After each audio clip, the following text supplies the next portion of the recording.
భవసంచితపాపౌఘ విధ్వంసన విచక్షణం విఘ్నాంధకార భాస్వంతం విఘ్నరాజమహం భజే. శరదిందు వికాసి మందహాసాం స్ఫురదిందీవరలోచనాభిరామాం అరవింద సమాన సుందరాస్యాం అరవిందాసన సుందరీముపాసే. అజ్ఞానతిమిరాంధస్య జ్ఞానాంజనశలాకయా చక్షురున్మీలితం యేన తస్మై శ్రీ గురవే నమః. శ్రీ గణేశాయ నమః. శారదా గురుభ్యో నమః. ఈటీవీ లైఫ్ ఆధ్యాత్మిక ఛానల్ తమసోమ జ్యోతిర్గమయ జీవనవేదం కార్యక్రమానికి ప్రేక్షకులందరికీ శుభస్వాగతం.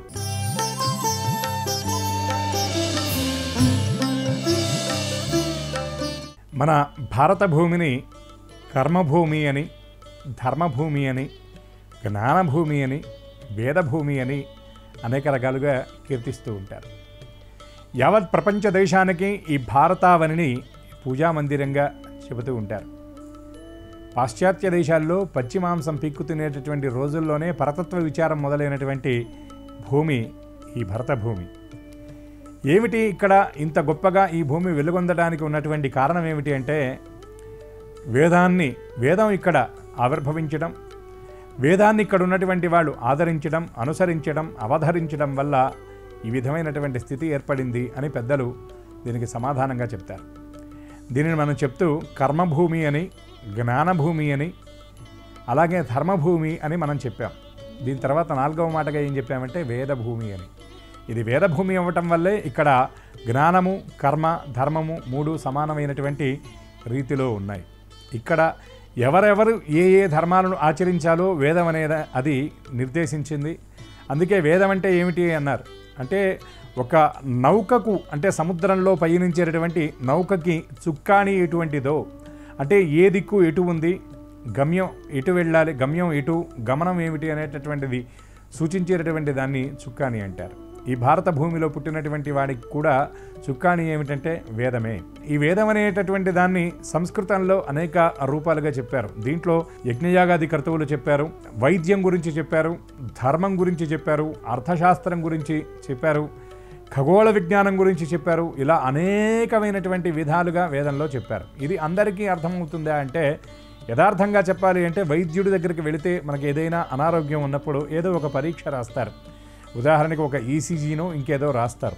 అది ఆ పరీక్ష యొక్క ఫలితం వెలువడినప్పుడు ఆ రిపోర్టును కనుక మనం చూసినట్లయితే అది గీతలుగా ఉంటుంది. మనకు అది అర్థం కాదు. అర్థం కానంత మాత్రాన ఇందులో ఏమీ లేదనుకుంటే పొరపాటు.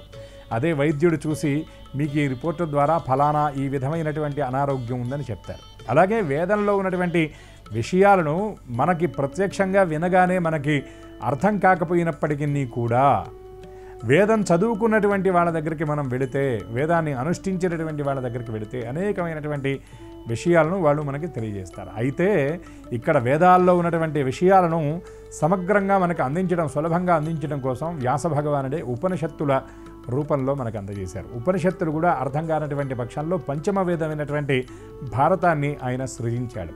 అలాగే ఆదికవి అనేటువంటి వాల్మీకి రాముడి యొక్క చరిత్ర మొత్తాన్ని కూడా రామస్య అయనం రామాయణం అనేటటువంటి పేరుతో రామాయణం అనేటటువంటి రీతిలో మనకు అందించాడు. ఒక మానవుడు అనేటటువంటి వాడు ఎలా ఉండాలి, ఎలా ఉండకూడదు, ఎలా ఉంటే వాడు మోక్షాన్ని పొందుతాడు, ఎలా ఉండకూడనటువంటి రీతిలో ఉంటే వాడు ఇటువంటి స్థితిని పొందుతాడు అనేటటువంటి విషయాన్ని మనకి భారతంలో, రామాయణంలో, పురాణాల్లో మనకి విశదీకరించి పెద్దలు చెప్పడం జరిగింది.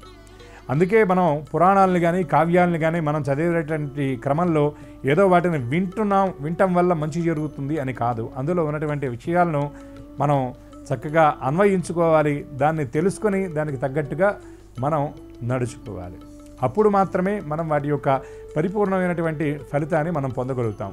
ఉదాహరణకి ఒక విష్ణుసహస్రనామం కానీ, లలితాసహస్రనామం కానీ, సుందరకాండ కానీ, రామాయణం కానీ నిరంతరం మైకులోనో లేకపోతే ఒక మొబైల్ ఫోన్లోనో, ఒక టీవీలోనో, ఒక స్పీకర్లోనో వెలువడుతున్నప్పుడు మనం చక్కగా వింటూ ఉంటాం.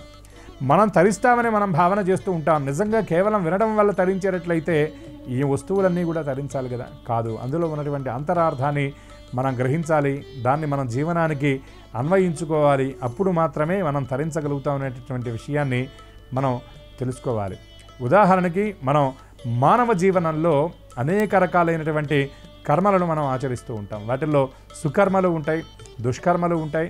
అందుకే మనం భగవదారాధన చేసిన తర్వాత ఏ పనైనా సరే చేసేటప్పుడు ఎంత శ్రద్ధగా చేసినప్పటికీ కూడా యస్య స్మృత్యాచ నామోక్య తపఃపూజా క్రియాదిషు న్యూనం సంపూర్ణతాం యాతి సద్యో వందే తముచ్యుతం. మంత్రహీనం క్రియాహీనం భక్తిహీనం జనార్దన యత్పూజితం మయా దేవ పరిపూర్ణం తదస్తుతే అని మనం స్వామివారికి ధారానృత్యం చేస్తాం. ఓ స్వామి, నేను ఎంత ప్రయత్నపూర్వకంగా ఎంత శ్రద్ధగా నీ సేవ చేసినప్పటికీ కూడా ఈ చేసినటువంటి కర్మలో మంత్రహీనం ఉండి ఉండవచ్చు, క్రియాహీనం ఉండి ఉండవచ్చు, భక్తిహీనం ఉండి ఉండవచ్చు. ఎందుకంటే ఈ దేహం అనేటటువంటి ఆ రథానికి గుర్రాలు ఏమిటి అంటే ఇంద్రియాలు అనేటటువంటి గుర్రాలు ఉన్నాయి. ఆత్మ అనేటటువంటి రథికుడు ఉన్నాడు. ఈ గుర్రాలు ఆత్మ అనేటటువంటి రథికుడు మనస్సు అనేటటువంటి కళ్ళెల చేత ఎటు అది నడిపిస్తే అటువైపు వెళుతూ ఉంటాయి. అందుకని దానికి తగ్గట్టుగా వెళతాం. కాబట్టి నీకు చేసినటువంటి పూజలో ఈ లోపాలన్నీ ఉండి ఉండవచ్చు పరమాత్మ, వీటన్నిటినీ నీవు మన్నించవయ్యా, నీవు అనుగ్రహించిన ప్రకారం నేను చేయగలిగాను అని స్వామివారికి మనం ధరాదత్తం చేస్తాం. అందుకే స్వామికి ప్రదక్షిణ చేసేటప్పుడు కూడా మనం చెప్తాం, యాని కానిచ పాపాని జన్మాంతర కృతాని చ తాని తాని ప్రణశ్యంతి ప్రదక్షిణ పదే పదే అని చెప్తాం. ఓ పరమాత్మ, ఈ శరీరంతో నేను ఇప్పుడు చేస్తున్నటువంటి కర్మలే కాదు, పాపాలే కాదు, గత జన్మలో చేసినటువంటి కర్మఫలాలను కూడా నేను అనుభవిస్తూ ఉన్నాను. కానీ నేను ఇప్పుడు నా చుట్టూ నేను ప్రదక్షిణ చేయటం వల్ల నీ చుట్టూ ప్రదక్షిణ చేశాను అనేటటువంటి భావనను నేను పొందుతూ చేస్తున్నానయ్యా. అందుకని ప్రణశ్యంతి, వీటిని నశింపజేయి పరమాత్మ అని చెప్తూ చివరిలో ఇంకొక మాట అంటారు, పాపోహం పాపకర్మాహం పాపాత్మ పాప సంభవ. నేను పుణ్యాత్ముడని నేను భావన చేస్తున్నాను, కానీ నాకు తెలియకుండా కూడా అనేక రకాలైనటువంటి పాపాలు నాతో పాటు ఉంటాయి. అందుకనే త్రాహిమాం కృపయా దేవ శరణాగత వత్సల. ఓ పరమాత్మ, నీవు నన్ను రక్షించవయా, నిన్ను శరణ వేడుకుంటున్నాను. అందుకే ఇంకొక మాట కూడా గొప్పగా చెప్తాం, అన్యథా శరణం నాస్తి త్వమేవ శరణం మమ తస్మాత్ కారుణ్యభావేన రక్ష రక్ష పరమేశ్వర. ఓ పరమాత్మ, నేను నిన్ను శరణు చొచ్చుతున్నాను, నీవు నన్ను రక్షించవయ్యా, నీవు కరుణా వరుణాలయుడు అంటారు కదా, నీవు నన్ను అనుగ్రహించు స్వామి అని మనం నిరంతరం కూడా శరణు వేడుకుంటాం. ఎందుకండి ఇవన్నీ? ఇంత కర్మలు చేస్తూ భగవంతుడిని ఎందుకు ఈ విధంగా ఆరాధించాలి అంటే, భగవంతుడొక్కడే మనకి శరణాగతి. భగవంతుడి యొక్క పాద సమాశ్రయం చేస్తేనే ఎటువంటి కర్మల నుండైనా కూడా మనం విముక్తులమవుతాం. భగవంతుణ్ణి భావనా మాత్రంగా భగవంతుడిని ఆరాధన చేసేటప్పుడు అనన్య శరణాగతి వేడుకోవాలి అని మనకు వేదం కానీ శాస్త్రం కానీ చెప్పే మాట. అన్యథా శరణం నాస్తి, ఇది నా ప్రయత్నం అని మనం అనుకుంటే పొరపాటు. అందుకే గజేంద్ర మోక్షణంలో భాగవతంలో ఉన్నటువంటి దివ్యమైనటువంటి ఘట్టం అది. అందులో కూడా ఆ కర్మఫలాన్ని అనుభవించేటటువంటి ఆ గజరాజు కూడా మకరి చేత బాధింపబడేటటువంటి క్రమంలో చాలా భీకరమైనటువంటి యుద్ధం చేస్తూ ఆ మకరితో కొన్ని వేల సంవత్సరాల పాటు యుద్ధం చేశాడు అని మనకు భాగవతంలో చెప్పేటటువంటి మాట. దీన్ని మనం అన్వయించుకునేటప్పుడు, ఏమంటే వేల సంవత్సరాలు నిజంగా ఏనుగు మకరి అవన్నీ అక్కడే ఉన్నాయా, మొసలి అవన్నీ సరోవరంలో ఉన్నాయా అంటే, ఇవాళ ఉన్నటువంటి ఈ గంటలు, ఈ రోజులు, ఈ వారాలు, ఈ మాసాలు, ఈ సంవత్సరాలు అన్వయించుకోవడం కాదు. అవన్నీ కూడా దివ్య సంవత్సరాలు. ఆనాడున్న పరిస్థితి వేరు. ఈ వేల సంవత్సరాల పాటు గజేంద్రుడు యుద్ధం చేశాడు. యుద్ధం చేసేటటువంటి క్రమంలో తన శక్తి ఉన్నంత వరకు కూడా ఆయన పోరాడాడు. శక్తి సన్నగిల్లేటటువంటి సమయంలో, ఓ పరమాత్మ, నీవెందుకు నన్ను రక్షించడం లేదు, నా కోసం నీవెందుకు రావట్లేదు? కలడందురు దీనుల ఎడ కలడందురు పరమయోగి గణముల పాలన్ కలడు కలండు వాడు కలడో లేడు అన్నట్టు అనుకున్నాడు ఆయన. నిజంగా అందరినీ ఉద్ధరించడం కోసం స్వామిని ఆర్తత్రాణ పరాయణుడు అంటారు కదా, దుష్ట శిక్షణ భక్తరక్షణ తత్పరుడు అంటారు, దీనజన సంరక్షకుడు అంటారు కదా. నేను ఇంత దయనీయమైనటువంటి స్థితిలో ఉంటే భగవంతుడు నా కోసం ఎందుకు రాలేదు అని అక్కడ ఆ కరిరాజు ఆ విధంగా స్వామిని ప్రార్థన చేసేట. కానీ భగవంతుడు ఎప్పుడు వస్తాడంటే, మనం ఒక కర్మఫలాన్ని అనుభవించేటప్పుడు దాన్ని పరిపూర్ణంగా అనుభవించిన తరువాత మాత్రమే భగవంతుడు వస్తాడు. అంతే తప్ప ఆయన మధ్యలో రాడు. ఎందుకంటే ఆ కర్మఫలాన్ని మనం గనక పూర్తిగా అనుభవించకపోతే ఆ శేషాన్ని మళ్ళీ మనం ఇంకొక చోట ఎక్కడో చోట అనుభవించాల్సిందే. కర్మఫలం అనేది ఎంత గొప్పగా ఉంటుంది అంటే, నా భుక్తం క్షీయతే కర్మ. కర్మఫలం అనేది నీవు అనుభవించకుండా పోయేది కాదు. కల్పకోటి శతైరపి నువ్వు కొన్ని కోట్ల సంవత్సరాల తర్వాత అయినా సరే అది అనుభవిస్తేనే నీకు నశిస్తుంది. అవశ్యం అనుభోక్తవ్యం కృతం కర్మ శుభాశుభం.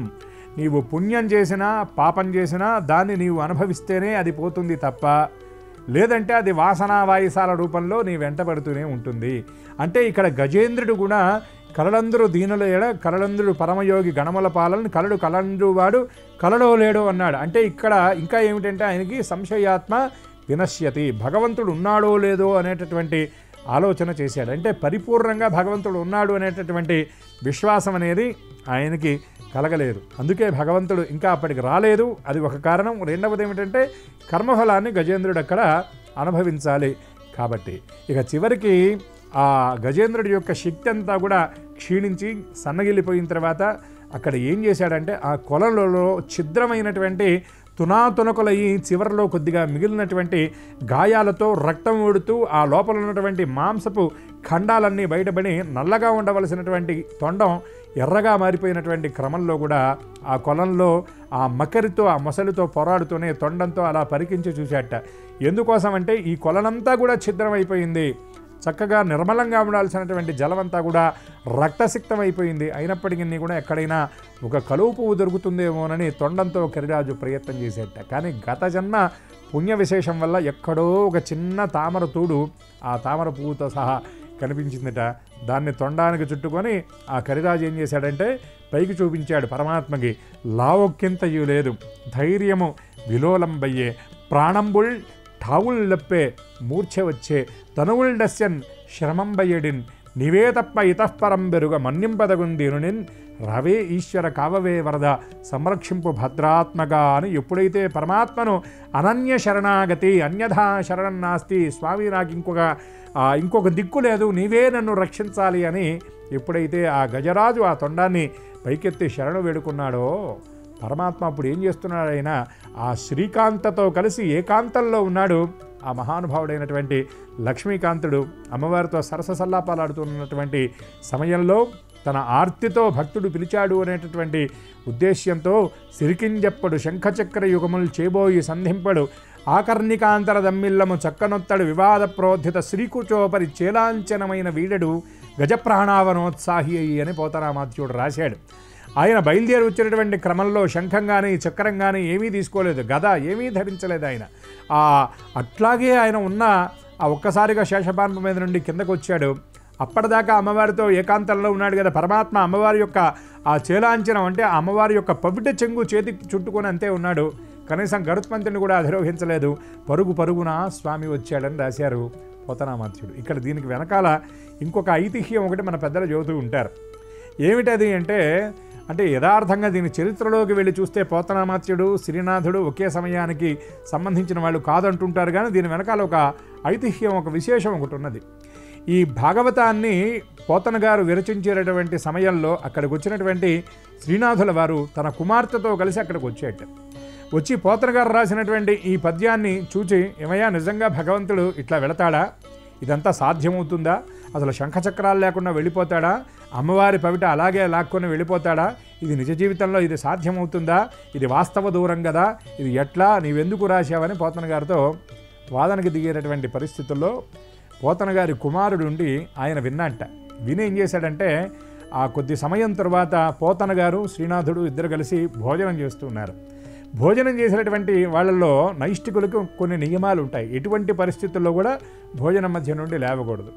ఒకవేళ లేవవలసినటువంటి పరిస్థితి వస్తే ఆపోషణ బట్టి భోజనాన్ని ప్రారంభిస్తే ఉత్తరాపోషణతో భోజనాన్ని పూర్తి చేయాలి. భోజనం చేస్తూ ఉన్నటువంటి సందర్భంలో పోతన గారి కుమారుడు వెళ్ళి పక్కనే ఉన్నటువంటి నూతిలో ఒక బ్రహ్మాండమైనటువంటి రాయిని అందులో విసిరాట. ఆ నీళ్ళలో పడ్డటువంటి పెద్ద శబ్దం వచ్చింది, ఆ బుడబుడ మునుగుతున్నటువంటి శబ్దం కూడా వచ్చింది. ఆ ఒక్కసారిగా వచ్చి నాన్న నాన్న మావయ్య అని కేకలు వేసేట. ఏమిట్రా అంటే, మావయ్య మీతో వచ్చినటువంటి మీ కుమార్తె బావిలో పడిందని చెప్పాట.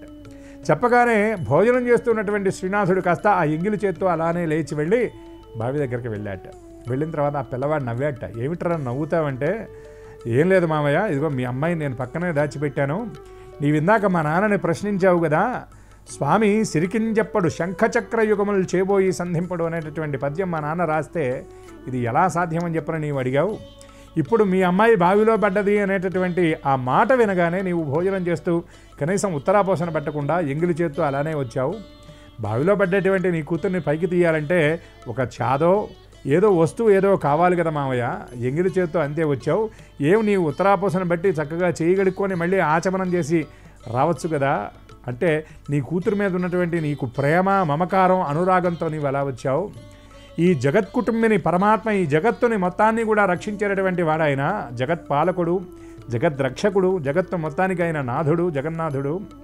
ఎవరైనా సరే అనన్య శరణాగతి భావంతో నీవు తప్ప మాకు వేరే గతి లేదు అని ఆ భక్తుడు ప్రార్థన చేస్తే పరమాత్మ నిజంగా వెళ్లకుండా ఉంటాడా? కాబట్టి ఆయన కూడా అదే ఉద్దేశంతో వెళ్ళానంటే శ్రీనాథుడు అప్పుడు పోతన గారు ఆ పద్యాన్ని ఆమోదించాడు అని మనకి ఇది కథారూపకంగా చెప్పేటటువంటి మాట. ఇది ఐతిహ్యమే. అంటే ఇక్కడ ఇది జరిగిందా లేదా అనేటటువంటి విషయాన్ని మనం తీసి పక్కన పెడితే, అంటే పరమాత్మని గనక మనం నిజంగా అన్యథా శరణం నాస్తి అనేటటువంటి భావనతో కనుక మనం ఆయన్ని వేడుకున్నట్లయితే ఆయన తప్పకుండా మనల్ని రక్షిస్తాడు అనేటటువంటి విషయాన్ని మనం ఇక్కడ ఈ గజేంద్ర మోక్షణం ద్వారా గ్రహించాలి. అందుకే ఆయనకి ప్రదక్షిణ చేసేటటువంటి క్రమంలో మనం ఏమని నమస్కారం చేస్తామంటే అన్యథా శరణం నాస్తి త్వమేవ శరణం మమ తస్మాత్ కారుణ్య భావేన రక్ష రక్ష పరమేశ్వర లేదా రక్ష రక్ష జనార్దన అని మనం స్వామికి మనం ప్రార్థన చేస్తాం. దానితో పాటు ఏదైనా పారాయణం చేసినప్పుడు, పూజన చేసినప్పుడు ఇంకొక గొప్ప ధారాదత్తం చేస్తూ గొప్ప మాట అంటాం. విష్ణుసహస్రనామం ఉత్తరపీఠికలో కూడా ఈ శ్లోకం వస్తుంది. కాయేన వాచ మనసేంద్రియైర్వా బుద్ధ్యాత్మనావా ప్రకృతే స్వభావాత్ కరోమి యద్యత్ సకలం పరస్మై నారాయణ ఇది సమర్పయామి. ఓ పరమాత్మ, నేను ఈ వాక్కుతో చేసిన, కాయముతో చేసిన, మనస్సుతో చేసిన, ఇంద్రియములతో చేసిన ఏ విధమైనటువంటి కర్మలనైనా సరే, నీవు చేసినటువంటి పాపాలనైనా సరే నీవు క్షమించు పరమాత్మ. నేను చేసినటువంటి ఈ కొద్దిపాటి నీ స్తోత్రపారాయణ లేదా నీ అర్చన, నీ పూజని నీవు పరిపూర్ణంగా గ్రహించి నన్ను అనుగ్రహించు అని మనం ఆ స్తోత్ర రూపంలో స్వామివారికి ధరాదత్తం చేస్తాం. ఈ శ్లోకంలో గొప్ప మాట అంటారు, ఇంద్రియైర్వా, మనకున్నటువంటి ఈ ఇంద్రియముల చేత. ఎందుకంటే మనం భగవదారాధన చేసేటటువంటి క్రమంలో ఎక్కడో దూరం నుండి ఏదో ఒక వినకూడనటువంటి సంగీతమో మాటో మనకు వినపడుతుంది, మన మనస్సు అటు వెళ్ళిపోతుంది. అలాగే మనం ఇంట్లో చక్కగా కూర్చొని పూజ చేసేటటువంటి క్రమంలో ఇంట్లో వంట చేసేటటువంటి ఆ ఇంట్లో ఏ పప్పులోనో కూరలోనో పోపు పెడుతుంటే ఆ సువాసన మన ఆ ఘ్రాణేంద్రియానికి, ముక్కుకి మనకు వస్తుంది. అంటే ఈ ఇంద్రియముల ద్వారా కూడా మన మనస్సు అనేది వెళ్ళిపోతూ ఉంటుంది. కాబట్టి తద్వారా చేసినటువంటి కర్మని కూడా నీవు చక్కగా స్వీకరించి చేసినటువంటి దుష్కర్మను నీవు క్షమించు అని మనం ఇందులో భావన మాత్రంగా చెబుతూ ఉంటాం. దీనికి చక్కగా మనకు రామాయణంలో ఒక దృష్టాంతం కనబడుతుంది. ఏమిటా దృష్టాంతం అంటే, రామరావణ యుద్ధం అంతా కూడా చక్కగా పూర్తయింది. రావణాసురుడి యొక్క 10 తలలు కూడా తెగి ఆ రణభూమిలో పడి ఉన్నాయి. అటువంటి క్రమంలో రావణాసురుడి భార్య అయినటువంటి మహాపతివ్రత శిరోమణి మండోదరికి ఆ మరణ వార్త విని చాలా బాధపడుతూ రోధిస్తూ ఆ మండోదరి పరుగెత్తుకుంటూ ఆ మరుభూమికి వస్తుందట.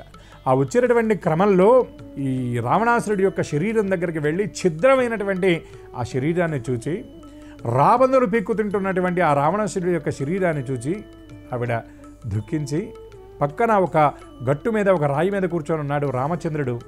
ఆయన దగ్గరికి వెళ్ళేటటువంటి ప్రయత్నం చేసింది ఆవిడ సమీపిస్తున్నటువంటి ఆ క్రమంలో ఆ నీడను చూచి రాముడు ప్రక్కకి వెళ్ళాట. చూడండి, ఆ రాముడు ఎంత గొప్పవాడంటే పరస్త్రీ యొక్క నీడను కూడా ఆయన తాకడం ఇష్టపడేవాడు కాదు. అప్పుడు ఆ రాముడి దగ్గరికి వెళ్ళి మండోదర గొప్ప మాట అన్నదట. ఏమిటా మాట అంటే, రామచంద్ర, నీవు రావణాసురుణ్ణి సంహరించావని చెప్పనని అందరూ అనుకుంటున్నారు. ఇది యథార్థం కాదు.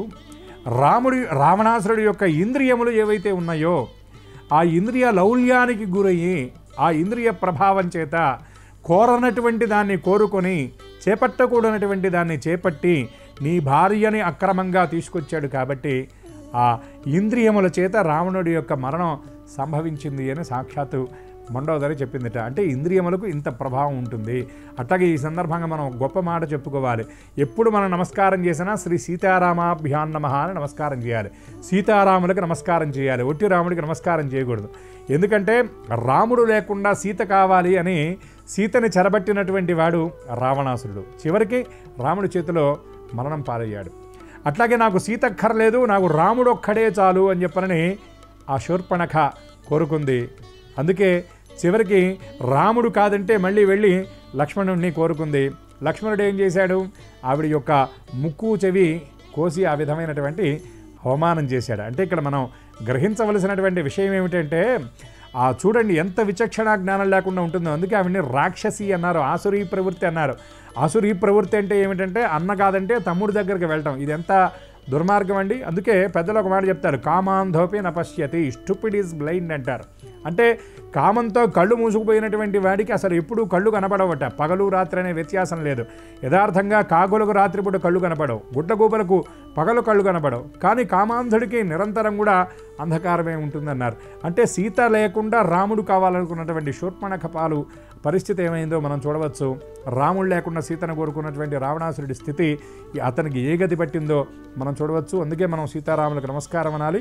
ఇక్కడ రావణాసురుడి యొక్క చరిత్ర మనం ఎందుకు చెప్పుకున్నామంటే, ఇంద్రియాలకు వశుడై ఇంద్రియ లౌల్యంతో ఆయన యొక్క ప్రాణాలు కోల్పోయాడు. కాబట్టి ఈ విధంగా కాయేన వాచ మనసేంద్రియర్వా బుద్ధ్యాత్మనా వా ప్రకృతే స్వభావాత్ కరోమి సకలం పరస్మై నారాయణ ఏది సమర్పయామి అని మనం స్వామికి సమర్పించేది. ఎందుకంటే ఇన్ని రకాల కర్మలను భరించేటటువంటి వాడు, ధరించేటటువంటి వాడు ఆయనే. కాబట్టి మన కర్మలన్నింటినీ ఆయన గ్రహించి ఆయన అనుగ్రహిస్తే మనం శుభాలను మంగళాలను పొందగలుగుతాం. కాబట్టి అటువంటి పరమాత్మ యొక్క దివ్య కృప మనందరికీ పరిపూర్ణంగా ఉండాలి అని స్వామిని ప్రార్థిస్తూ స్వస్తి సర్వేషాం. ఈ కార్యక్రమాన్ని తిరిగి చూడాలనుకుంటే www.youtube.com/ETV Life Spiritual లో చూడవచ్చు.